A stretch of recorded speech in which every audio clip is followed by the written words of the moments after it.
meeting to order. Start with. Thank you.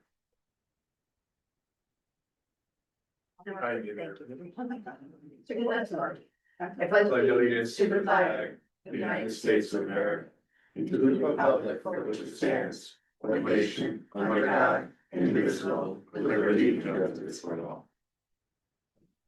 Roll call. Congratulations, Mark City, I know, Intern Bill Francesco, Vice Chair Joe Wilcox, Commissioner Chris Bono, Commissioner Jackie Cross, Commissioner Carl Andosla, and myself, Rania Ships. Okay. There's nobody in the live audience. Is there anyone in the virtual? There are people, there are two guests. Are there any comments in the live audience? Sorry, the virtual audience.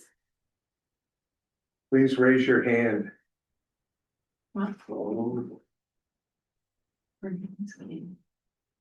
Everybody, Kim, go ahead. It's Renee. she's on mute. Hi, Renee. Can you hear me? Hello? Can you hear me? Okay. Hi. Thank you for your time. My name is Kimberly Tucker.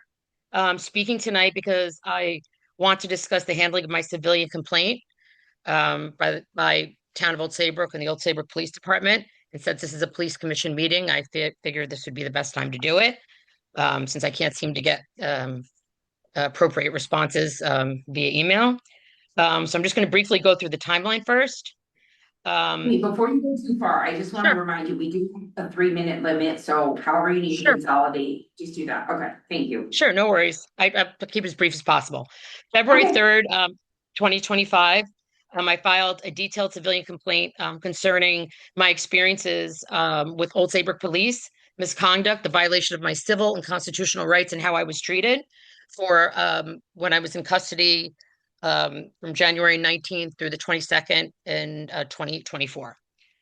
And February 4th, then Chief Michael Spira advised me that my complaint had been forwarded to the Middlesex State's Attorney's Office, and I'd be receiving an answer soon. Then February through June 2025, I heard nothing, not one word, nothing from anybody. May and June, I was emailing the Inspector General, the Attorney General, the Connecticut Division of Justice, asking them to conduct an investigation into your investigation, Town of Old Saybrook's Police Commission investigation of my civil complaint. Then I emailed to Town of Old Saybrook saying what's going on. That was on June 11, 2025, and I sent a formal written follow-up. And I received then on June 12th, following day, from, I believe at the time, I'm not sure if it's still true, Police Commission Chair Alfred Wilcox stating that an outside attorney, Daigle Law Group, had now been retained to conduct the investigation. So November 2025 comes around. No, excuse me. Then after that, I know Daigle had done their investigation. Everything was going on, but I hadn't heard anything from anyone, nothing, except for Daigle. Jason Race, excuse me. Then I still hadn't heard about when it was going to get completed, what was happening. In January, actually before that, I think it was November, I contacted you and I said, what's the status? And I was told it was still being, it was still under investigation, or it was still outstanding. Then January 29th, I contacted Joseph Race, this January 29th, 2026, and he was seeking clarification, and he advised me that the investigative work had been completed and returned to the town and police department. Since receiving Daigle Law Group invoices, I realized that their internal affairs investigation was done in November of 2025, but yet no one had said anything to me. You all still hadn't done whatever your part of it was, and hadn't received anything. So on February 3rd, I was advised by, I believe, Chief Onofrio that the matter remained under review and disposition had not yet been determined. Then March 2026, about another, I guess that was 6 weeks have passed. I received no update. And I sent again a follow-up asking why there was still no determination. Then in March 20th, You're at the 3-minute mark, so I don't know if you can wrap up like what your question is. Okay, so my issue is that I did receive a civil disposition in March. The disposition was the exact same as my ex-husband and co-defendant, yet we had totally different not totally, some of the charges, some of the complaints were the same, but otherwise there was a whole bunch of different ones in terms of how I was physically handled by specific officers within your police department. And the disposition concluded that identified 5 policy violations and that my civil and constitutional rights were violated, yet it said that there's no disciplinary action was warranted. So since that time, I've been following up and saying, can you please explain to me why you're saying you agree that there's some violations. I don't know what they're for, just that there's 5, and that you did not allow me to see my attorney, which was a constitutional violation, which was confirmed that you did not allow me to do that. And yet I can't get any explanation for why they're further. Give me some information about why those charges, why you're saying there's nothing, no disciplinary action, why you're not telling me which one of my complaints and my experience are you saying these charges happened, that you're referring your charges to, saying yes, we agree.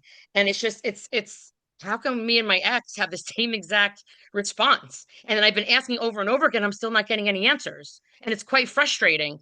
And it's a deliberate slap in the face. And and also now there's a FOIA request. That's a separate thing. I had to go to the Freedom of Information Commission, and they've now filed. We're gonna have a hearing with you because you guys seem to think that you don't have to, you'll just do a little bit here and a little bit there and just not give what you have to give. And I don't understand. It doesn't make you look good. And I know it's not, Chief Onofrio wasn't in place when Chief Spira was there, but the answers that I'm getting from the police commission, you've all been on all the emails, and I know you know me, and I know you know what I'm talking about. You've all been on all the emails, but you guys don't think that I deserve an explanation instead of everybody seemingly try to cover their ass. It's very disgusting. And if you had your own kids or think about your own family members, how you would feel if this was a situation with them. And the truth is going to come out. I can guarantee you that. It's already coming out. So I would appreciate if the people that may not be aware that I didn't get an explanation to please follow up and make sure I get an explanation. My civil and constitutional rights have already been violated. I've already been damaged beyond repair, and I'm still getting this treatment by Old Saybrook Police Department. And you're not even following your own bylaws or who you state to be, or all these great letters you get from other people saying how great your department is. So thank you for your time. Okay. Thank you. I will look into the matter. I will talk with the chief of police. Just, you've obviously read our bylaws. We cannot, as a police commission, get involved in internal affairs investigations. We have to turn everything over to the police department. So I will follow up with him and I will make sure that somebody gets back to you. Great. Thank you. I appreciate it. Thank you. Is there anybody else with hands raised? No. Okay, yep. Do you have a public comment? No. Okay, next correspondence. Does anybody have any correspondence besides what has already been search related? No. No, thank you. Okay. I have a question though. Was the correspondence that we received from Nancy Schwartz forwarded to you to deal with, to take a look at? Which, It was Dudley Avenue and Coulter Street. Yes. that's been assigned and Okay, we're I just dealing with it. wanted to make sure. Yeah, that's something that's been on our radar anyway. Okay. But yeah, we got it. Okay, thank you. Anybody else with correspondence or questions in correspondence? Okay, discussion and possible action regarding meeting minutes from regular meeting of July 27, 2026. I move that we approve them as submitted. Second. Any discussion? All those in favor? Aye. Aye. Opposed? Abstentions? Okay, moving on to executive reports. We'll just have the chief run through each one, and if you guys have a question before we move on to the next item, just speak up. All right, so starting with A, fiscal year 25-26 budget. You'll see we have included it in the budget, the police commission agenda packet, this month. So obviously the year ended, the numbers are final now. And we did, obviously there's some accounts that went into the negative, which we knew we were tracking all year. We hopefully have corrected a lot of those deficiencies in the new budget with the help of this commission and the board of finance as well. So hope we don't have those same issues going into the next fiscal year. We did end with a surplus of funds, was $150,000 $749 is what our surplus, going back to the general fund was. Would have been, and I'm gonna cover this a little later as well, it would have been $266,182 is what the surplus would have been, but we presented a package to the Board of Finance to use some of those funds to offset the vehicle costs, mainly the equipment for outfitting the new patrol vehicles. When we assess the vehicles and what we can reuse, a lot of it is dated and had been reused, not from this current year, but from some recycled from the previous version of vehicles. So it was time to update the things like the computers, the radios, the antennas, the modems, the watch guard cameras. So there's a lot of technology that we had to pretty much start from scratch. So we were able to purchase with the permission of the Board of Finance out of last year's fiscal numbers, the overages, $115,000 worth of equipment. Which brought our surplus from 266 down to $150,000. That's a line item, general expenditures, other supplies. Yep. A lot of that came by way of unused benefit money, Social Security, medical, things like that. We have had a vacancy. We had 2 vacancies throughout the year after we filled the cap in. So there was some surplus and there's some benefit money that's not being used. Mine in general, I don't think that the healthcare package. So there's a lot of those type of anomalies where we budget for the entire department, but certain officers don't take all the benefits. So we had a surplus, so I think we did end the year well. Obviously, if you look at some of the negatives, some accounts that went negative, that there's some fixes that could be had, and I think we are on track in the new fiscal year to make those corrections. Not really much to speak of on our current operating budget. We're really probably 6 weeks into that. So it's tough for me to make those projections right now, to tell you where we're at. Me and Jen do sit down regularly and kind of go over the numbers and make sure we average out the year and make sure we're tracking right and that there's not going to be any issues. Right now, I think, we spent a lot of money in July. I know that. So we're tightening up a little bit in the next couple months. The money came by way of officers having a lot of time off in July. Understandably, they want to use time off in the summer. That we did a lot of professional development in July. So when we do professional development, not only does it cost us for the training, but it costs us for the placement of the officers and the overtime to send the officers. So we knew, and I was willing to absorb that it was going to cost us a lot, but it was a lot of worthwhile opportunities for training that I wanted to take advantage of in July, and we did. But we are going to tighten the belt a little bit in the next couple of months, maybe do a little less, and get back square on those numbers. Off budget account. Before you move on Yeah. to off budget, Yes. I have a question about. You seem to have rolled in, and I know we talked about this during the budget process. Rolled into some of these numbers, the field service overtime and dispatch overtime. Yes. But I'm particularly curious about the professional development. Is that the number that was being reported here for personnel piece of having to cover for them? Yeah. Okay, So that's but the overtime. where's the training piece? It's on Was that go on expenditure, right? expenditures? Yeah. Okay, So that would be under. It's the fourth one down. yes, okay, It's budget at 105,000. all right, so those are the actual That's right. courses and trainings. Special, no, hold on, no. I think 3010. 105 seems a little high. No, it's not that one. It's under general expenditures. Yes. Which one is it? Professional education. Educational, Yeah, sorry, all right. it's very small. Yeah, Okay, 38,000. Yeah, 38,000. all right, So we increased that a little bit. Mhm. And that was one of those what we asked to increase this year, that in the building, and then Okay. the legal services went up a little bit too. I hadn't realized that they were separated out that way. Yeah, so that would be for the cost of the training, the tuition cost, for the other time, and it honestly, it costs us more money in the overtime than it does Than it does for the actual. the actual force, yeah. That kind of question too, and this was really sparked by the comment from Ms. Tucker. Mhm. One of the biggest overruns was in the category of purchase professional services.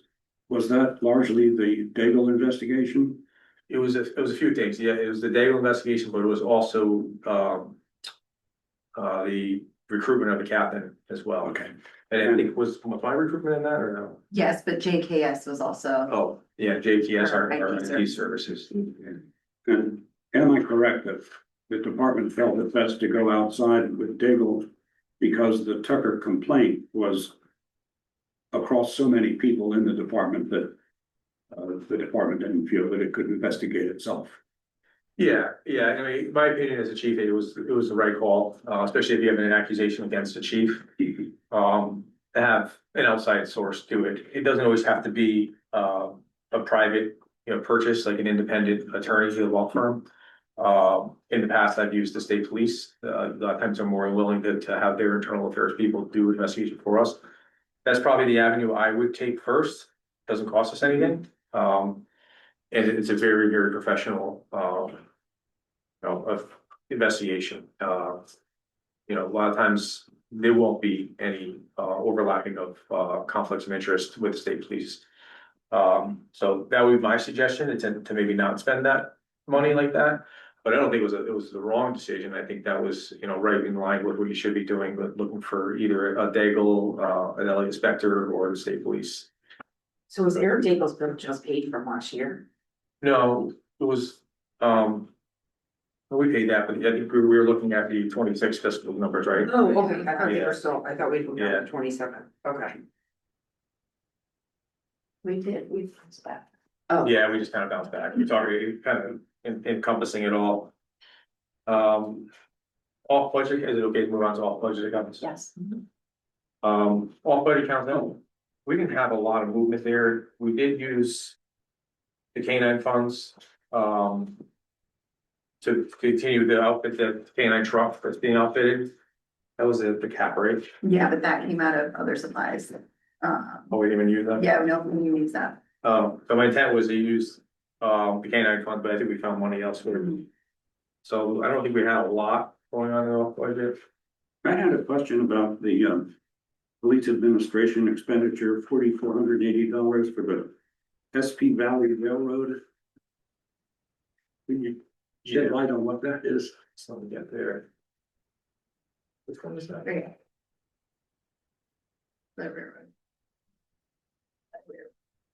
Oh, that's the annual, and then there's gonna be some fun recouped on that, Mhm. the holiday party for the officers. So this what we had discussed it previously, the family party for the officers, it's a wellness thing. But we had to put the money up front, a lot of that is gonna be recouped. We had to kind of figure out how much we're going to be charging, but that's what that is, it's the holiday party. Great. So we're on to personnel matters. There's another award that came to us they wanted to address, and I know we were talking about Officer Egan last time. But Carl, do you have the printout for the police commissioners award? I don't have it with I me. can find it Sorry, here. I'll send it over to you. So, Carl submitted a application for Detective Sergeant Williams. We gave him for some recognition through the Police Commissioners of Connecticut. This is the Commissioners Association of Connecticut. And he was selected. It was a really great case. I'm glad he did, because we put a press release out and we tried to get him some notoriety, some recognition for a really good case and a lot of effort. We gave him accommodation internally, but it was a level of a case that really deserved recognition elsewhere too. It was it was an interstate multi-agency investigation into the large-scale theft of cars across the country. Some of which happened in Old Saybrook at some of our car dealers, and he really spearheaded the investigation. He kind of put all the pieces together and he solved, it was all the millions of dollars worth of theft throughout the nation, not just here. So he was able to put the pieces together for a lot of other agencies in Texas and New Jersey and Rhode Island and Connecticut. So it really was a great job, and he put a lot of effort and work into it, so we're able to recognize him. The association did select him, and we will be attending their awards dinner. His family, me, the captain, commissioner, all the commissioners invited, or how did it? All the commissioners are invited. I'm a member of the board, so I purchased my own ticket, but I'm hoping to sit at the table with you guys. Yeah, of course. I think we buy a table. There's like 12 seats at a table. I bought tickets for you guys and their family, but we can. Yeah, and if any commissioner wants to Anybody else attend, wants we'd be to? happy to put you on the table. Do you What is remember what the the date? date on that is again? You know, I was, I will email it to everybody, Yeah. because it kind of, I was looking for it, I was running out of the office. It just kind of dawned on me that it was one of the professional matters I wanted to bring up to the police commission, but I didn't have the award with me. I'll email it to everybody, so you do have the dates and the application, and we'll add you to the table if anybody wants to join us. Thank you. Thank you. What we got? I don't have, really, we haven't had, any issues that I want to speak to, internal affairs, citizen complaints or departmental complaints. I don't have anything to speak to in professional matters right now. So I will probably move on to professional development update, if you don't mind. Does anybody have any questions? So we're a busy month in August, but we kind of anticipated this for training. So the biggest one we had, and it's something we do annually, the active shooter emergency response preparation drills with our schools. So we did it last week, and we did it Monday and Friday. The schools allowed us to want to familiarize us with every school. We walk the school, we look at the classrooms, we kind of develop our plan for, we do have to make an entry there. We go over our tactics, and our response. That's it. So, yeah, I really was, my first opportunity to sit through this and to actually join in on the training, and it was top notch. My hats off to a retired Captain DePerry who came back.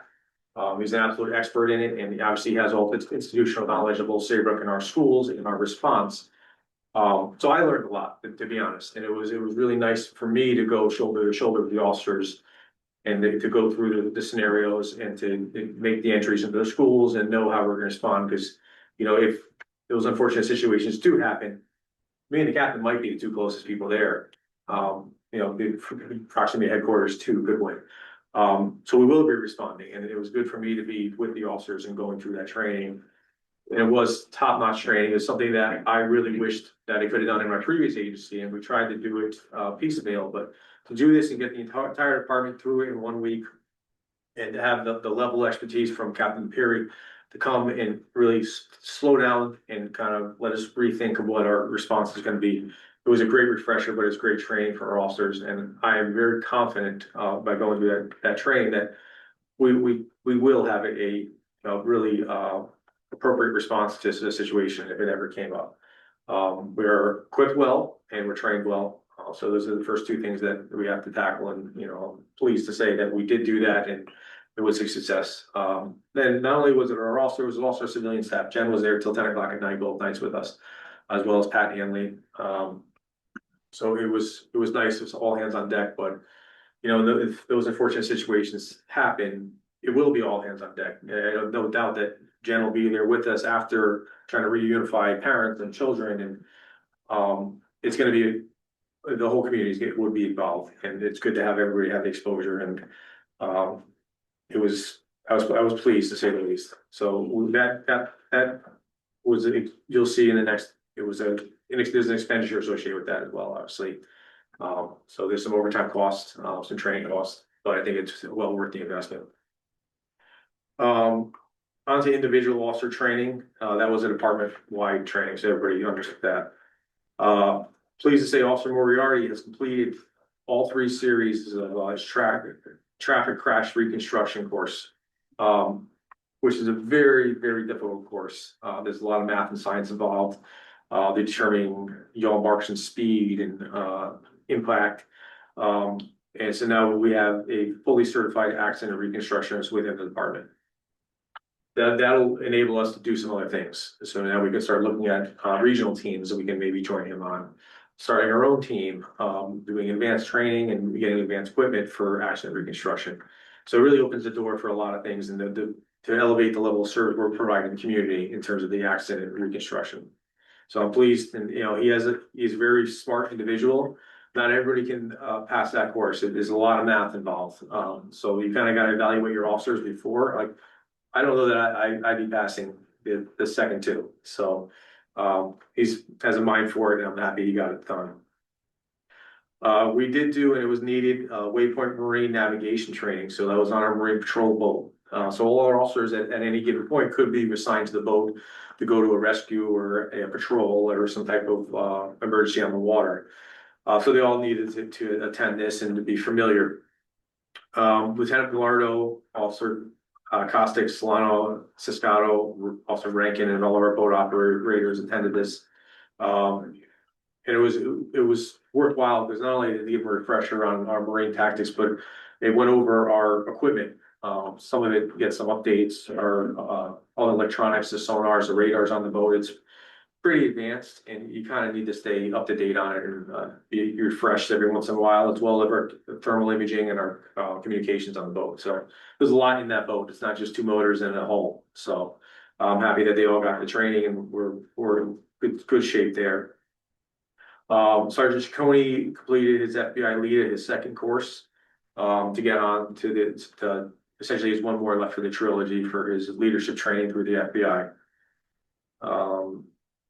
Detective Simpson attended the criminal investigation school, so it's really is an advanced investigative school for detectives.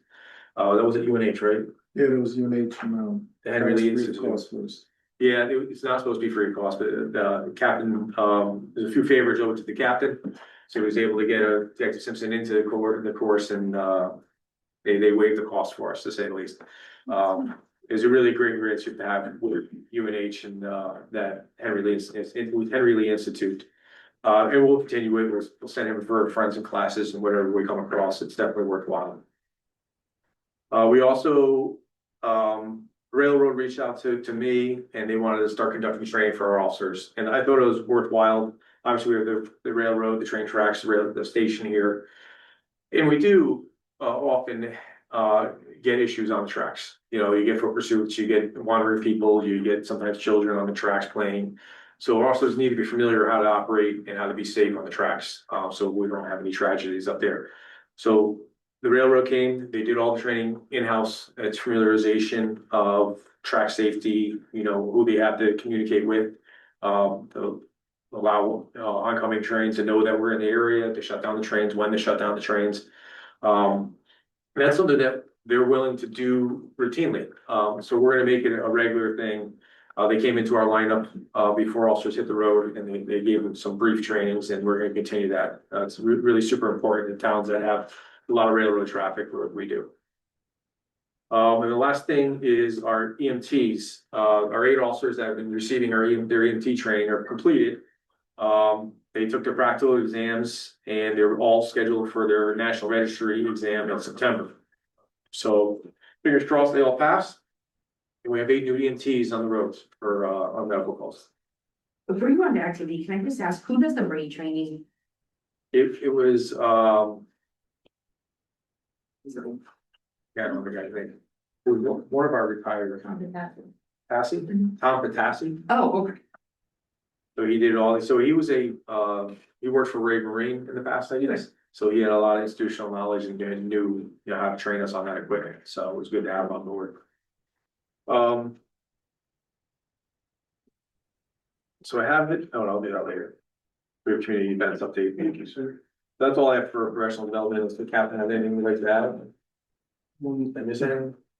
Personal, no, I just, if you want to say the plan, maybe for the leader course that Sergeant Ciccone attended. The plan is to get all our frontline supervisors, at least through the first level of supervisor leadership institute. Right, just the first level, not necessarily, it's not, I don't think it's necessary for them to get all 3 at this time, but just to get them a little more training, if you will, right, just at the basic level of patrol. You explain the 3 levels? Okay, so the 3 levels, I believe it's the SLI, Supervisory Leadership Institute, then there's the CLI Command Leadership Institute and the drawing a blank. As the executive The training. executive, so that'll be more for the chiefs and the administration as such. The second one will be for maybe lieutenants and down, so begin level, mid-level, and this upper management. But I attended it, I recently received my trilogy and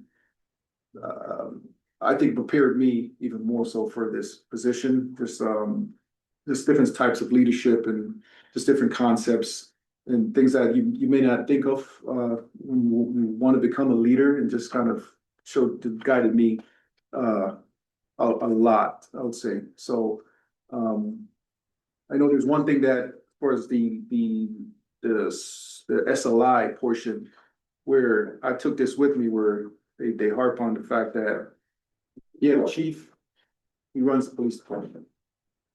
We know this, but the chief doesn't have a day-to-day interaction with the patrolmen and women. That would be the sergeants, right? So what they say there, and I've said this, you guys have heard me say this, as the gateway to the culture of the police department. So it's very important for them to have this information and the ability just to breathe a good culture for us.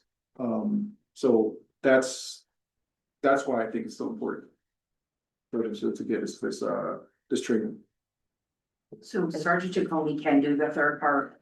Yeah, so some of our senior sergeants, we're gonna try to get the entire trilogy. It's good for them to know all the way up to executive level of what I'm doing on a day-to-day basis, you know. So the plan will be to eventually get them all the trilogy, but for this fiscal year, I'd like to get all our sergeants at least the first level, starting the series of trainings. And that's the first line supervisors. And right now we have 3 of them that completed, so there's 4 more that we have to sign up and enroll throughout the year. Is that a time constraint when you have to complete the 3 levels? Is it a certain time frame, or is it? No, I don't think they really put it. No, builds on there's itself? no particular order.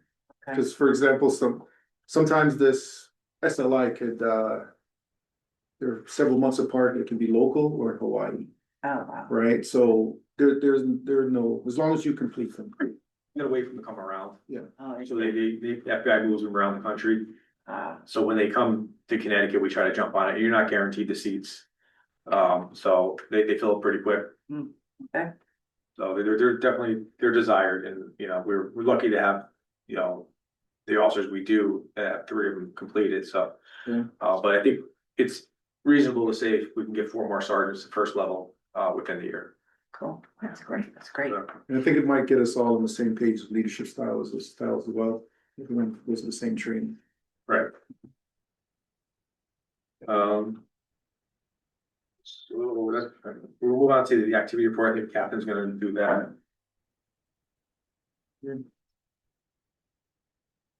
So, we'll see any real outliers at this time for this month. We like to look at the traffic stops with.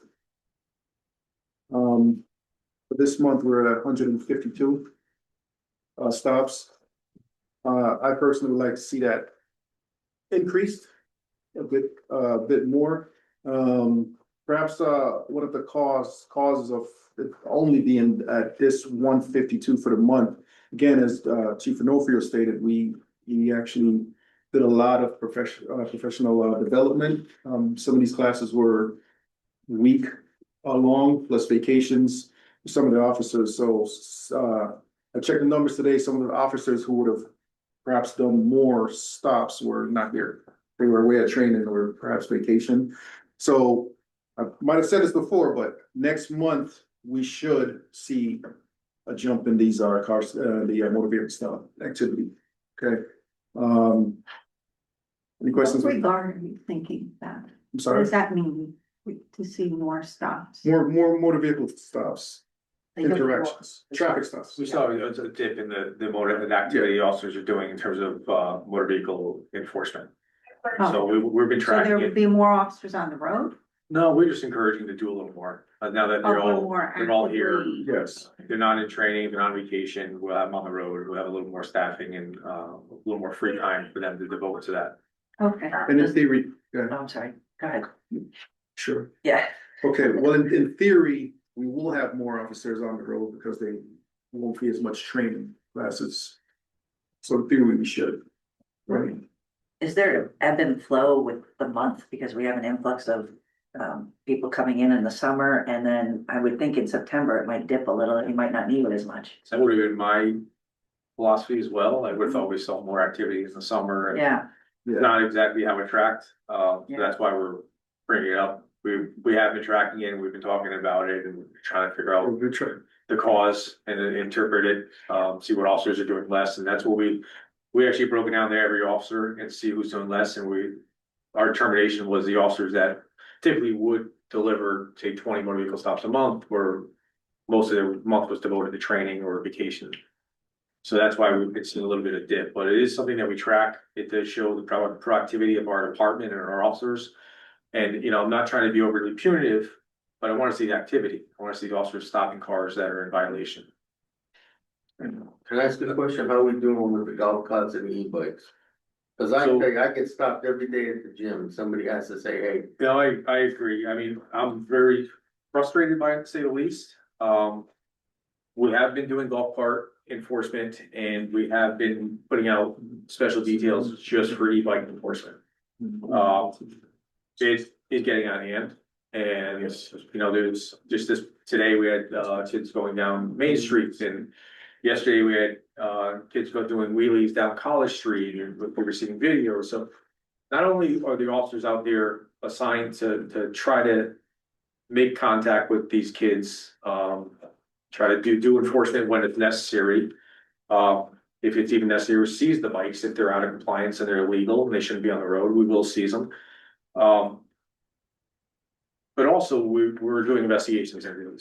So as we get the videos, as the officers see them, or we were trying to identify these people with this reckless behavior, especially the wheelies and the driving on sidewalks on Main Street, and some of the behavior that is putting the operator in risk, but also our motoring public and our pedestrians walking on the sidewalk. It's ridiculous, and we are gonna be doing something about it. We can't always stop them, like I've said in the past on meetings, I think it's been misconstrued. I never said that we're not going to enforce. I said that we're gonna educate the public, and I don't want the officers chasing kids around town, and I still don't want them engaging in pursuits with e-bikes or trying to, stop kids on these bikes that aren't gonna stop for us. That is not what I want. But when the officers have the opportunity to enforce, I want them to. I want them to educate the kids, the parents, and I want to get a handle on this. We've got several different investigations going on to try and identify the groups. And I honestly believe it's a small pocket of kids. I think what you're seeing every day in the calls we're getting about the e-bikes, are probably 6 to 8 kids that repeatedly just do it every day. Actually, we were talking to Captain Superior at the training, and I think he had a pretty good handle on the IDs on some of these kids, and we've made efforts to talk to the parents, and we have inspected a bunch of these bikes already these last 2 weeks. Talking to parents, talking to kids, all the bikes we've actually looked at, because I was under the impression of looking at these things, they look like dirt bikes. I'm like, we're seizing these, like I've had it, we're gonna impound them, and they're actually, a lot of them are in compliance. It's just the way the kids are riding. I don't like the look of it either. It looks like a dirt bike riding down our street. But when we actually stop and look at them, there's markings on the rims that tell us the wattage and whether it's able to be ridden by somebody under 16 or not. And there's different categories. They have all been in compliance unless they've been altered. That's some way that we can't see. So my intent is to enforce. My intent is to educate as well, and to get a hold of it, the problem before it becomes bigger. I think the best way for us to do that is through the investigations, to really identify the 6, 8 kids that are doing this behavior every day, and talking to the parents and let them know we know where the kids are and we're tracking them. And I think that's where we're gonna get the best result. I know it's groups out of Essex, a group out of Deep River, it's some kids from Old Saybrook. It's amazing the range on these things, but they'll do a lap probably twice a day, rip through the center of Old Saybrook, go back to Essex, rip through the center of Essex. And it's impactful. We had a bunch of calls today, and by the time our officers are responding, it's tough, you know, the kids are in the dust and they're in the wind and it's already happened and we're trying to find the ghosts at that point. But we're gonna do it through investigations mainly. That's how we're gonna tackle this. Kind of, So that's just a pamphlet that Officer Costa created, because the rules are very confusing. So that we can email you each a copy. Okay. So this is just so you guys will get a brief look at it and what, you know, if you don't mind, speaking of education, this is Officer Costick is gonna do a back to school her annual back to school presentation. Just to educate the kids and the teachers within the opening of schools. Then the other issue here is the parents don't even know what the rules are, so they're, you know, they get their kid a e-bike, is like, just go, you know, ride, they're happy they're outside. And don't know the rules, honestly, but they don't know the rules, and it is confusing, even reading this, you're gonna have to check, you know, check here. Is it over 750 watts or by a certain speed, you know, there's a few rules here, so that's just for you, you guys to look at. Is there any way that there could be, like on one piece of paper that can go out to the schools when they send home notices to the Yeah, parents and we that did they that. sign off on? oh, yeah, so. We gave a flyer out that describes what they are, the categories. You know, I'm hoping the Board of Ed decides that they don't allow these on their property. Cause I don't want the kids riding to school, to be honest, you know, I think there needs to be legislation change to make the law even stricter. I think the intent of the legislation was to kind of reduce e-bike use and kind of put some guardrails on it. And I think what actually happened is in the eyes of parents and kids, it made it legal essentially. So oh, we're within this category, my e-bike is legal and I'm under 16 and I can ride this one, and then there's parents who said, okay, have at it. And that's what happened. So the schools and other school districts have put in place restrictions on allowing e-bikes to be driven to school and parked at school. And like the fire marshal has addressed, the batteries are potentially an issue as well, the way you store these things, and they do cause fires, especially some of the cheaper made ones. So something that I will talk to the Board of Ed about, and maybe considering not allowing their riding to school. But Or if they do, maybe they sign off on it too, that they read the fact that what the rules are and they have Yeah. a better understanding of what Yeah. exactly entails. But I believe it's the major safety issue here is you have children that don't even have a license, they don't know the rules of the roadway. Yeah, Right, lights, stop signs, who has the right of way. So they're just riding, yeah. right? So that's the danger. So the chief is right, they do need to change the legislation. Tighten it up. I hope that people can realize this isn't to be, you know, just coming down on kids, it's for everybody's safety. yeah, I mean, do I want to chase kids around and give out summonses all day? No. Juvenile summons is important, no. But I think the kids that are driving recklessly and doing the wheelies, I think we need to do something. We can't monitor behavior and hope to find the parents. We need to actually actively do something. Identify the riders, and if they're off the bike, approach them, and hopefully, you know, we can get to the bottom of it that way. But there needs to be some enforcement piece as well as the education of the parents and the kids. The sad thing that happens is nothing's done till there's something happens where somebody gets hurt, and that's not the reaction that we should be having. Yeah. You know, that's always how it works. And this isn't our problem per se, the whole state is going through it, every chief is banging their head against their desk every day. It's an issue, that I think we're all dealing with, and And you sent this to us electronically. He just said he would. Okay. yeah, we'll get that out, so that we can review that. They have mine printed, and can I pick it up? Yeah, no. Yeah, actually, we Okay. can get Yeah, that. you can have this one, I'll read it when it comes electronically. You know, at the high school level, when the kids start to drive, they have to register their vehicle with the school and they get an assigned parking space. Is there any way that you could maybe consider, a bike registration form or propose that to the Board of Ed?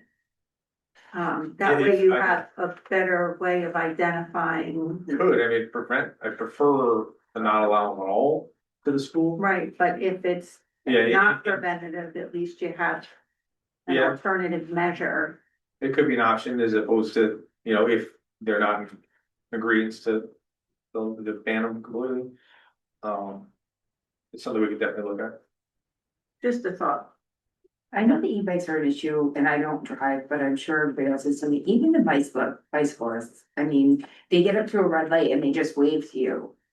They still have to follow the rules of the road also. So, I mean, it's not just always kids on these e-bikes. I've seen adults. And the bicycle groups. Yeah, we had yes, we've had the moped, we started the moped issue back in the day. Well, we just had to, so we had a group petition, me as the LTA to allow their, charity ride to come through town. So I was like, oh, that's, it's a great idea. It's in memory of, somebody that they lost and, didn't have a big impact on traffic or, public safety. So we approved it, and then I see a flyer, in the diner this weekend, and it's advertising, looks like dirt bikes on it, but tends to be e-bikes. So we had to call the organizer today, like, hey, I didn't authorize a street takeover for e-bikes, just so you know. It's not a closed road, we're following the laws and, we're gonna be looking at that and enforcing that. So we gotta get ahead of some of these things, because I think people do think it's a free for all for that. That's my rant on e-bikes, unless anybody has questions, sorry. On an unrelated category, I noticed in August, we had 7 vehicle burglaries, and that's way out of line with the usual experience. Was that some gang or? Yeah, that's what happens, so they'll hit us all one night. So it's not, it's 7 separate instances, because they're separate cars, but, With one gang? you'll see like one car comes through town and they'll go out on foot or hit a neighborhood. 7 instances of cars broken into. We've been lucky, we haven't had a lot of that. Last fall, we started to have some, we had some at the junction, the railroad junction. Haven't had a lot. So it's definitely out of line month to month, but on the annual, I think we're doing okay. Before you move over back to the, I had to make one comment, and you were saying about thinking it would dip in September. If you look like years past, we really are kind of pretty equal the whole year. In like 20, 30 years ago, this town used to like double and triple in population. There's so many people in cottages, and it'd be like Labor Day would hit, it'd be like a light switch would go off. This town is busy all the time. Like, I don't Yeah. think we're gonna see much of a dip in September. Well, that's what, Yeah, we were trying to assess, they were trying to see, call volume as well. Maybe our officers are busier in these 3 months and they don't have the opportunity to do the motor vehicle enforcement as much. So we were kind of looking at all the outliers to kind of figure out what's what. But it's just something we want to track, and we did change the reporting a little bit too. So we wanted to make sure we didn't screw something up. With the categories of how we were coding things, trying to reduce and make it simpler for the SAS. So we were kind of looking into that a little bit today, trying to make sure that we didn't change any of the codes that would have reduced some of the volume of calls. They may have coded somewhere else, but we didn't find that. We did want to address the miscellaneous call type. I know that came up a few times. Did you want to back to that? Yeah, so, Chief gave a list of some of these calls and we reviewed them, and some of them, the officer show to a call and they clear it, and it's my understanding that they may get called to, maybe it's a suspicious party. And the officer may clear it as miscellaneous, right? Just an example, like maybe a little extreme. So what we've noticed is that, okay, that's why we're seeing such a big number in the miscellaneous clearance, right? So now we've addressed with the sergeants to talk to their patrolmen and women to make sure they're being conscious of how they're clearing the calls, so we can get a more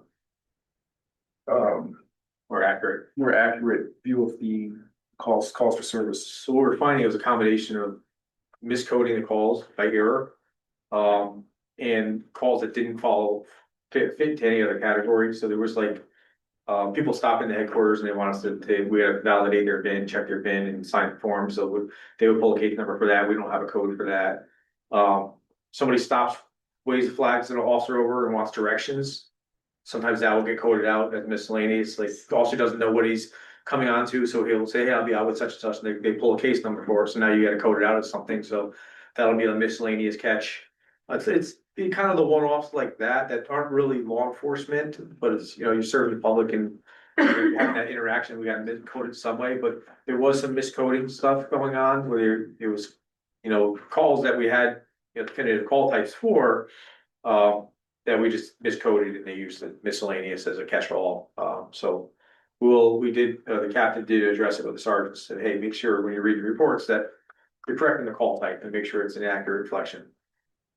So, like say, for example, it would have been like, I think there was one that was a seagull on a beach or something. Yeah, injured seagull, Somebody something. cleared it as miscellaneous, it could have been an animal control issue, so something as simple as that. So they will pay more attention to it moving forward. Thank you. What we have for activity report, I'll see if we have any questions. Move on to the fleet update. We're making a lot of progress in the fleet. I'm really excited about this. We have all our vehicles in. General Motors delivered all of our cars. They're all in different stages of being outfitted. We received my car and the captain's car completely finished. They're on the road. The K9 truck is being equipped right now at EAP with the lights, the emergency equipment, and the K9 equipment as well. We anticipate having that one on the road within the next 2 weeks. And then all the 6 patrol cars are going to be starting to get outfitted. They're all going through the graphics right now. They're getting the decals put on them. We changed the graphics a little bit. We wanted to stay in line with our traditional look with the lighthouse. We changed the colors a little bit. It's kind of stays uniform, but with the town's rebranding, we were asked to kind of stay in line with that as much as we could. So we stayed with that color scheme, which really wasn't far off of what we were at. And we added the town's waves and things like that at the bottom, just to kind of stay uniform with their new logo. But for most part, they look pretty similar. They're the dark blue color, just like what we have now. The big upgrade is going to be the equipment. They're all going to have new radios. They're going to have each going to have its own marine radio, which we didn't have before. And this scanner as well, so they can hear Troop F. So that's the big intent of the scanner, is make sure they can hear the state police if state police need assistance up on the highway or vice versa. Want to make sure we have that interoperability until we do a radio upgrade to get full interoperability. That WatchGuard upgrade, which is our in-car cameras, we're getting an updated version of that, and that'll solve a lot of issues. Right now, we're holding all of our data on internal servers, which has to be uploaded to the cruisers, and it kind of requires a lot of space, data. So the new cars are all going to be uploaded through the cloud and stored externally. So that'll be nice update, and it'll be better cameras. The cameras will function also as our LPRs, so our license plate readers, which right now we have on 3 cars. With the update of the cameras will be active, and they'll be able to, all 6 patrol cars will be able to activate as a license plate reader through the front camera on the car, which is also our body camera or our cruiser camera. That's a nice upgrade. They're all getting new computers, which is, and we definitely need, the keyboards are sticking and they're kind of gross, so those computers are old and they'll operate a little more efficient for the officers, as well as new modems.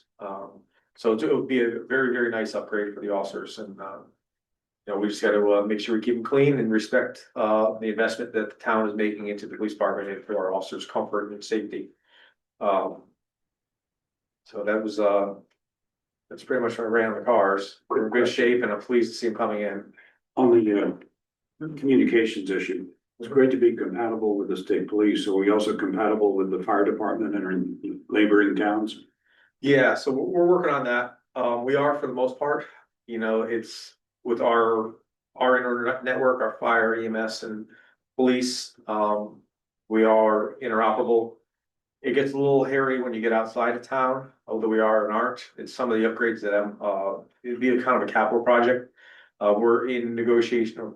We're talking to vendors right now about what's needed for our system.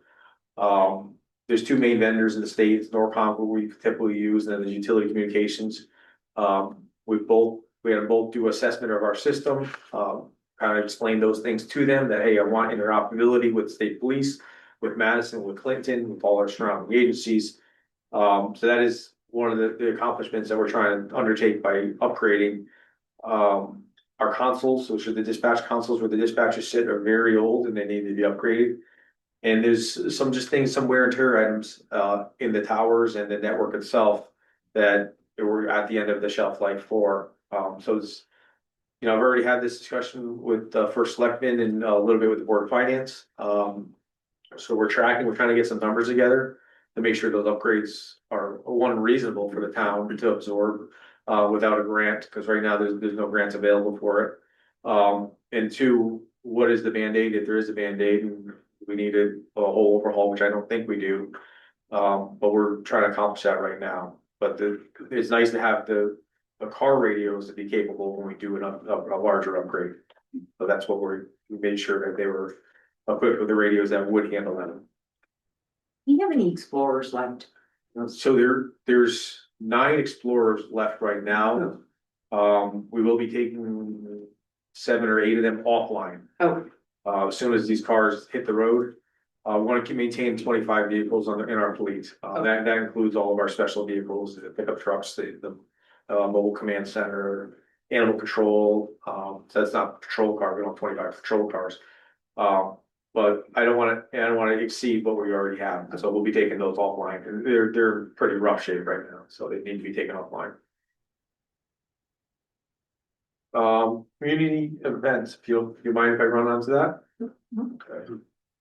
We did the back to school event in Car Seat Clinic August 11th, behind the firehouse at McMurray Field. Did that with the Youth and Family Services assisted. It was a successful event. We gave out a lot of school supplies for kids in need, and got to meet a lot of families, so it was a great event. We did do a wash the fleet, we called it. It was the first time doing it. We had a young man, a high school student, come to me, walked to my office one day and said, "Hey, I need some community service hours. Can I help out around the PD?" So I'm like, "Well, what can you do?" He's like, I can mow your lawn, I can wash your cars, I can do this and do that. I'm like, "All right, well, let's wash some cars." I'm like, so me and him kind of spitballed, and we're like, "Get your buddies together. One Saturday, me and my family will come, and whoever officers want to join us, and we'll wash the cruisers." And that's what we did. He got probably 12 to 15 high school students came last Saturday, and we just went to town, washed all the cruisers inside and out. They came out sparkling. The kids did a great job. And I was pleased. It was, so we got a quote of $900 to detail each car. And I was debating it, to be honest, because they were so gross. And these kids, they did all of that and more.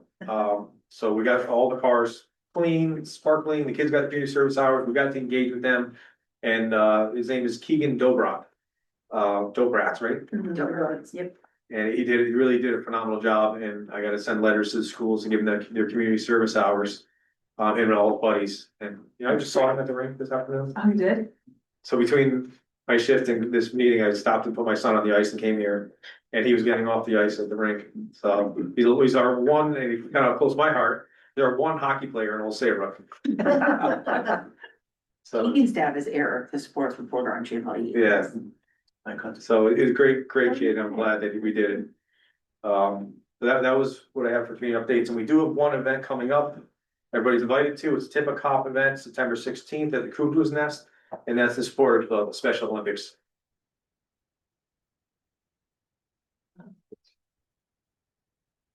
Okay, so if we don't mind, I'll move on to the update about my executive goals. So I gave, back in March, I gave everybody my strategic goals for the department and myself. And your last police commission meeting, I was asked to kind of give an update of where we're at. We made a lot of progress, and I'm sure I missed some things, to be completely honest. It was almost like, I am not making a note of everything that we do, and just kind of going along with day to day. But so I figured I'd put together a document, give you what it is, what I think we're at. So I did that and provided it to all you, but I'll just go over quickly without reading the entire document because it might take us a while. So I just wanted to give you a brief progress update on the four strategic goals that I presented in March. I believe we're on track and have made some significant measurable progress in all four areas. I'll highlight a few of these accomplishments rather than going through the whole written report. Goal one is professional development, employee retention. So staffing has remained stable and we're investing heavily in our people, which I think we talk about almost every month, and you all see that. We currently only have one full-time officer vacancy, which allows us to be very selective in finding the right candidate for this department. We have several current candidates currently in the testing and background phases. So we should be in a position to select a candidate to go to probably a winter academy session. In the next couple of months, we'll be presenting a few candidates to you, hopefully to select from. We did have two full-time dispatchers put in their resignations due to career changes. They both just went in really different directions. One did remain with us as a per diem dispatcher, which was nice because I really didn't want to lose her. She brought a lot of institutional knowledge and skill set to us, and she's also a certified animal control officer. So she's still helping us around. So she didn't completely leave the department. She just went in a different career direction, and she's still with us to some degree. I have hired two full-time replacements who have undergone training and are all both working independently in the dispatch center. So we've replaced both those voids. That puts us at eight dispatchers right now. We can have 9 based on the budgetary open positions. We have also hired a per diem dispatcher, another per diems. So we got word that a longtime dispatcher from Hamden was a full-time dispatcher was retiring. And he was really a great dispatcher in Hamden. And when I heard he was hiring, I reached out to him and they would you be willing to come work per diem because I'd love to have your experience there. And he agreed. So we have another dispatcher. We didn't have to really do much training on board now to fill a lot of vacancies, scheduling deficiencies, and it really just bolstering our staff there. So he's on per diem, doesn't cost us very much at all. So it's nice to have him come in. We have strengthened the community service officer position as well. One of the issues we were having last year, we're getting our CSOs to really be on a steady schedule at our schools. So our officers were stuck handling all of the crossing guard duties essentially. And it was became kind of a heavy lift for our patrol officers. So we reached out to retired Master Sergeant Vanderhorst, who was willing to come back and take on that responsibility for us. So he brings on a wealth of knowledge and just a good personality, good person to have around the department and to be engaging with our kids, our students. And he's going to be working as a CSO for the department again.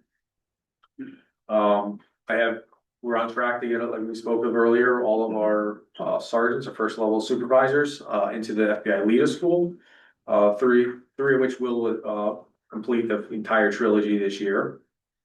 We did have 2 officers certified as bicycle cyclists, mountain bike certified officers, and so we were able to reestablish our bike patrol unit, which really has been coming in handy for all our special events, summer, 4th of July. Just recently, we put them on patrol for try to get a hold of this e-bike problem in the center of town. So it's been a nice resource to have back. We couldn't do that without getting the officers trained. And then we just recently sent 3 officers to active shooter training. Not what I was talking about our internal, but state police has a new commander at Troop F, and he reached out. He actually came to our torch run, and I was running with them and discussing some things that we could do together with our 2 agencies. And he was putting on an active shooter training for Troop F for his troopers.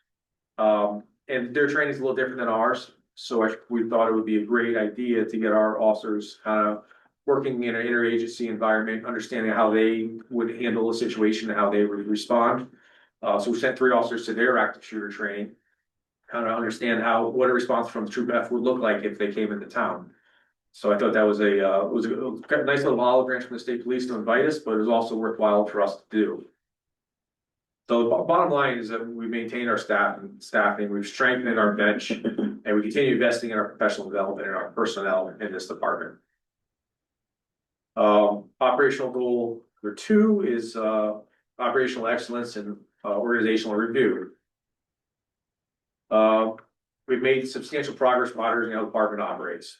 We continue to review policies, internal affairs procedures, training records, equipment, and administrative practices. Command responsibility have been reorganized to provide clearer accountability and oversight. I was able to do that with bringing the captain on. So I brought a lot of uniformity and clarity to who's in charge of what once he came on. And then I was able to reduce some of the burden on our lieutenant, who was kind of handling a lot. So that has really helped quite a bit.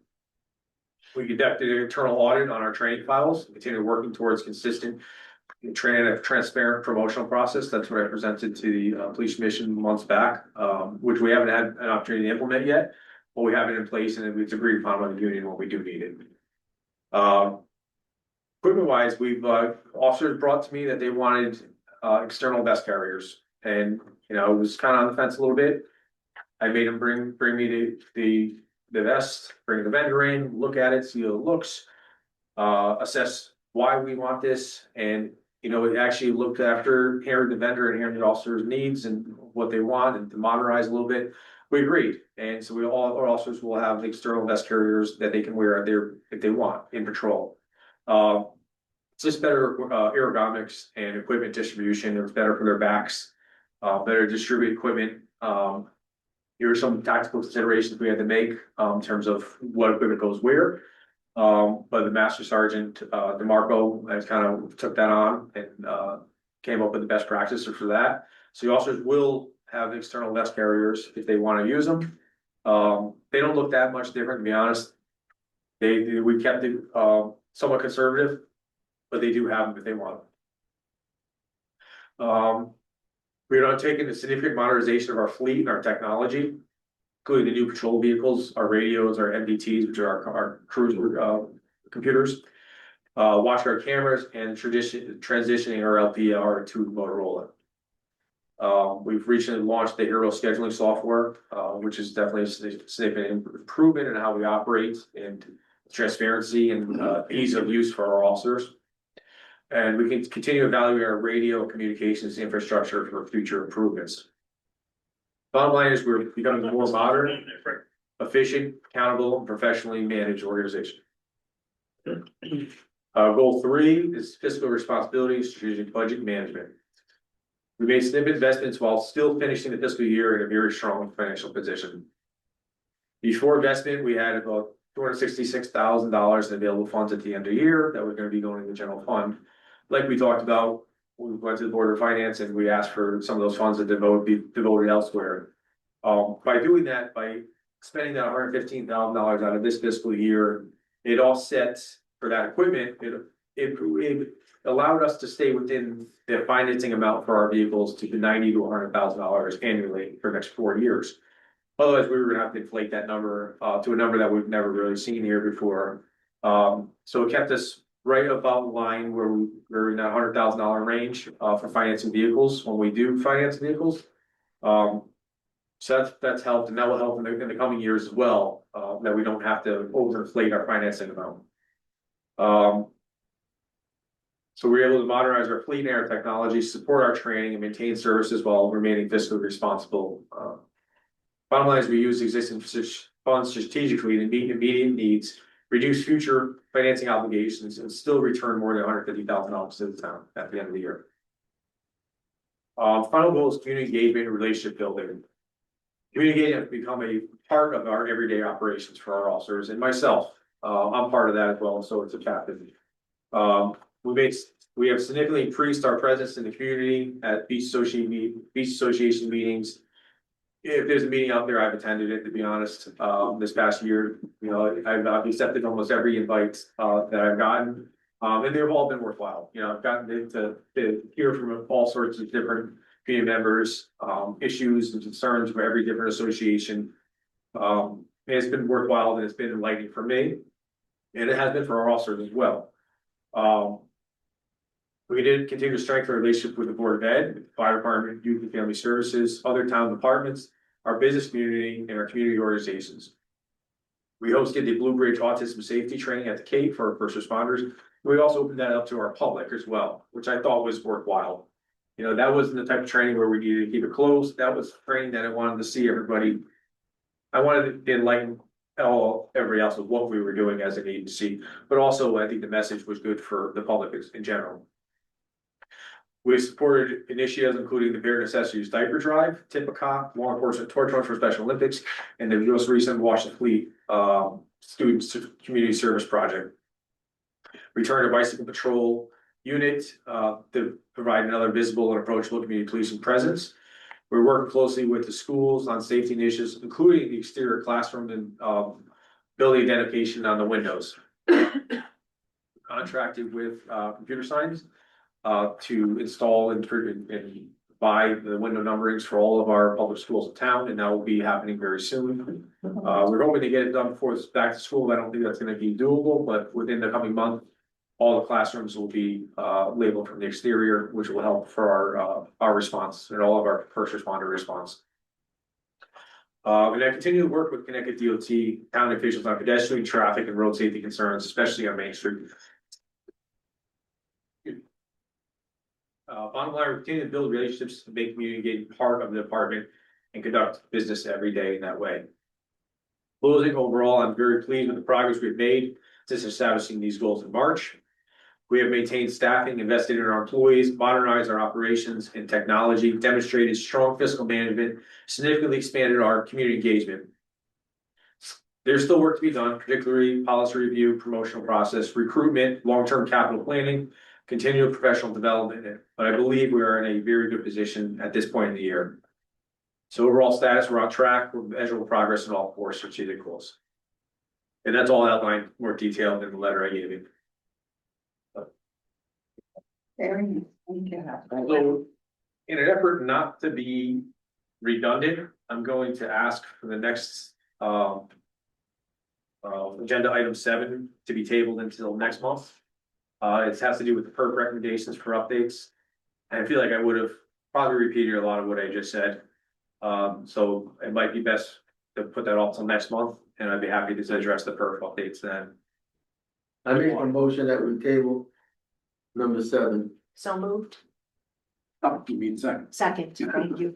Okay, Any discussion? All those in favor? Aye. Opposed, abstentions? So we'll move back to the. Yeah, just getting back to this for a second. Yep. This was outstanding. Thank I cannot believe the amount of initiatives you've begun in the 8 months. It is absolutely unbelievable. And I thank you as well for putting all of your thoughts on this document, which was not what I had expected when I asked to have this on the agenda. It was, I just wanted you to run through the original and say, yes, in progress, completing all of that stuff. But this is just so professionally done.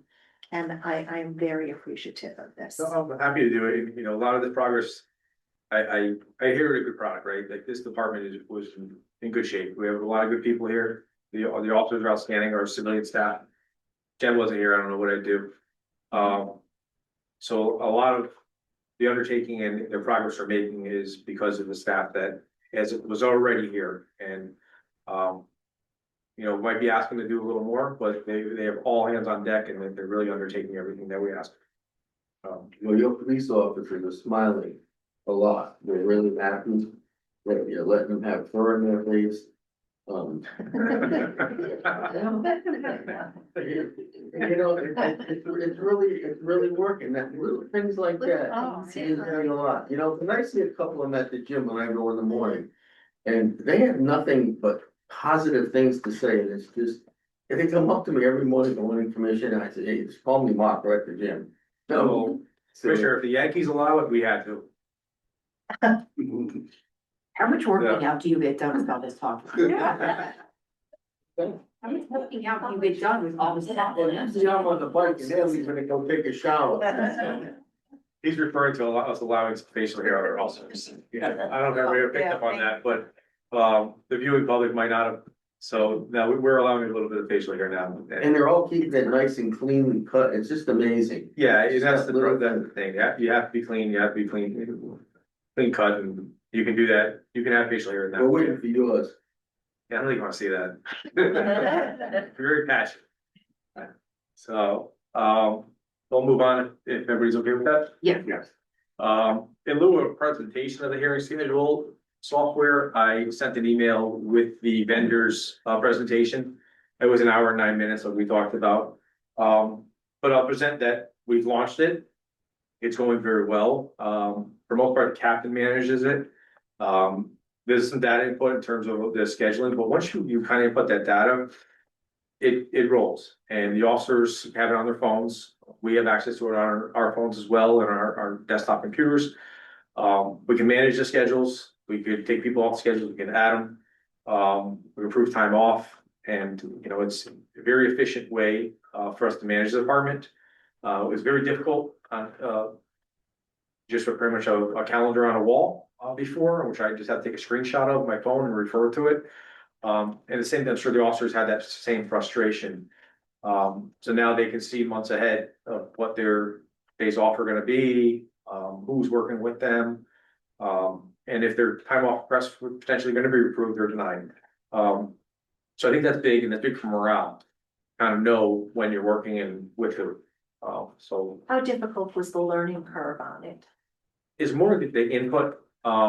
We kind of had an ace in the hole with dispatcher Dan Adams. Who's very good with computers and the data input side. So he was able to he first did the dispatchers, and we kind of used that as like a springboard to see how that went. Went smooth, and then we inputted all the officers. There's a lot more nuances with the officer schedules than is the dispatchers. In terms of trainings and CI days and different things. So it's going very smooth. It was the most effective software we could use. There's other ones out there, the UKG, which is Telestaff, which is probably a little more capable, but we didn't need it. I really needed a simple scheduler. I didn't need a software that was gonna call the officers and hire the officers. So that's the piece that we didn't need, so we found a simple one, and it was very easy to use, and that's what we went with, and it seems to be working well. And the cost of it is It was like $2,000. a year, 2,000 for the year. Yeah, yeah. And that's for the software piece of it, and then you do a monthly charge? yeah, I think it's $200 a month. Yeah, It's like something, yeah, it's not bad at all. yeah, whereas the UKG, probably more like 25,000 for the year, Wow.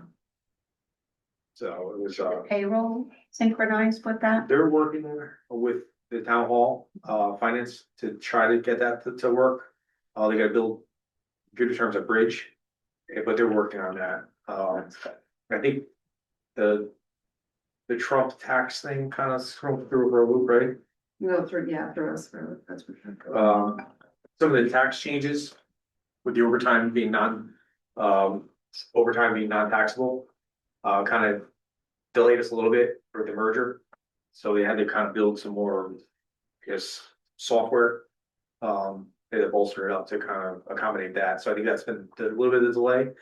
But then at some point it will be merging with, they use UKG. So we'll be merging with their and talking to their software. So are we doing payroll in-house at the police department? Yeah, it's just way easier for us to manage it. Yeah. How supportive is the vendor to questions and things like that? We asked for that video and they produced the video. Nice. So they've been great. Oh, sorry. So no, they've been great. And I think they're a smaller company, and I think they're getting it to the market, and it was probably a good floor for them to start with us. But their product is good. You know, if any neighboring departments also utilize Hero? Not Hero, so when we were looking at the vendors, I talked to Madison, I talked to Clinton. They were all using different ones, but they use all the capabilities. So they do the hiring, they have the telestaff, so like these robot calls and hires when there's vacancy. Which we didn't need that. So. And then, obviously, next month, after everybody has an opportunity to watch the video, I'm sorry, I sent it out today, so it should take a few days' notice to see it. But we could discuss it, and if there's anything that comes up after watching the video, we can bring back to the vendor and, certainly get answers for. So we'll just, if everybody watches that, we'll get to September, if there's if anybody has questions. Comments from the public, is there anyone in the live audience with comments? No, thank you. Larry, is there anybody in the virtual audience have any comments? Please raise your hand if you do. No hands raised. Hands, okay. Comments from the chief? Here we go. So personnel, we're in a position where we're going to be getting some staffing back, and we're gonna be losing at the same time to maternities. So I think we're in great shape. We got through the summer with some reduced staffing. There was, all our officers put in a lot of hours to kind of compensate for that. So essentially, I'd just like to thank our officers for the long hours they put in this summer. It's definitely acknowledged by me. I see it every day. We talked about a few officers like, wow, that we gotta slow him down or send him home, but they were more than willing. And it's been great. The extra duty, the construction jobs are kind of starting to dwindle down now, which is good. Burnout was a concern at certain points in the summer. But I think we're in good shape. I think morale is good. Okay. And we're in a position with staffing where we can maintain. So I'd like to thank the officers for all the hard work they put in the summer. Okay, comments from the commissioners. Mark, do you want me to start with you? Yeah. Or- I went to the fraud prevention meeting that was put on by you guys. I was really impressed with the turnout we had. I thought it was very good. After the fire department got up and spoke, I went home and then unplugged all my chargers. It worked out well listening to that. I went to the back to school event. I thought it was a lot of people that were there. I thought it was nice. All the police officers that were there. It was really good. And I apologize, I won't be here for Tip of Cop because I'll be on vacation, but I'll be thinking of you guys. Thank you. Jenny? I just want to thank you for your efforts with the e-bikes. I know that you're probably losing sleep over this, but just thank you for the vigilance and the work on it. The second thing I wanted to raise is we in the past had talked about, and we did actually for a while, try and get back to having our packets delivered by the Wednesday before the meeting. And sometimes it was the Thursday. It seems like we're getting them more often now on Fridays. I would personally like to see it shifted a little bit earlier in the week, if we could do that. Just tell me when you want it. Thursday would be fine by me. Yeah, we can set this at the agenda a little earlier, but yeah, that's. Just gives a little more time to get through some things, particularly if things are busy. So, And the other thing about that is, we make the whole package available to the public, and if public, they want to study it and come in and have a comment or a question, they've got more of an opportunity to do that too. So, Okay. Great. thank you. I'm really grateful for the update on the status and the goals. I think that's great. I appreciate that greatly, just to know that you're on it and you lay it out so succinctly like that. Really well done. I like that. Thank you. Thank you. I have a few things. One of Captain Crawford, will you always be joining us at our meetings, or will you be in and out? Well, as long as I'm invited, right? She's reading right, oh, it's over here. I know what you're. Oh, he's- that's what I wrote that down, that we have on our agenda. is Yeah, comments I was from gonna the ask when I chief came to me, and but go ahead, that's good. Comment from the captain, so that's kind of why I asked, prefaced it by wondering. No, I intend to. I think that would be nice to acknowledge your thoughts and comments. to us and to the public as well. I've to the future agendas. Okay. The other thing is too, I really appreciated the fraud. I fell victim of it the very next day, so it came in handy. Not victim, What is it? Yeah, attempt. See, they were not successful. They were successful in charging, but the Okay. credit card actually contacted me from a security standpoint, so Wow. they did pass through. So I was grateful for that. I kind of had some troubleshooting ideas of how to handle it. I also want to thank for the home watch program. Signed up for that, so I was grateful and appreciative of that. The other thing, I know this may be a little further down the line, but it's kind of like food for thought. I don't know what my fellow commissioners feel or think about it, but we are in budget season coming up. It's not that far off. And our town is growing exponentially, and especially on the south end, from a commercial standpoint, and also by new residential properties that are going to be going up in the near future. Just wanted to know, like, if your analysis on where you are with staffing, patrolling, do you have enough officers? Do you have enough equipment? I don't know, maybe connect with the land use department, find out what is actually transpiring and how will it directly impact your department and your team. Yeah, no, we're tracking a few things. Like one of the big things that I think is gonna have an impact on this community potentially would be that Westbrook outlets, the apartments go there. You know, you probably talking about a lot more transient population coming in and shopping and, you know, commuter population. So, you know, that is a concern. Right now, I think we're in really great shape with staffing levels. If there's substantial population influx, we might be having a different conversation, but I'm pretty pleased right now with the call volume and the balance of work that the officers have and the staffing that we have, so. I think that's a good approach. I'm just thinking more like that's now, I'm thinking more long-term. Yeah, What's coming down the pipe in view of development, commercially and both residentially, and, you know, weighing that balance with your team. it's smart because it's something that you want to be ahead of. Yeah, It takes us about a year to get an officer trained, so if the assessment is that, hey, we're gonna need another officer on the street. Because we have, you know, X, Y, and Z happening in a year, we need to plan for that year. yeah. So, no, it's definitely something that I'm I trying. just think that being a little more proactive, ahead of time, it may solve some pockets down the road Mhm. that could potentially pop up. No, I agree. So, also echoing the same as Stin, appreciate the goals. That was very nice and, been great. So thank you and your team and everybody involved. Thank you. Thank you. Carl? I just wanted to, Larry was nice enough to print out the particulars on the service awards dinner, and it is September 30th, 6 p.m. It's in Stratford. It's a Wednesday.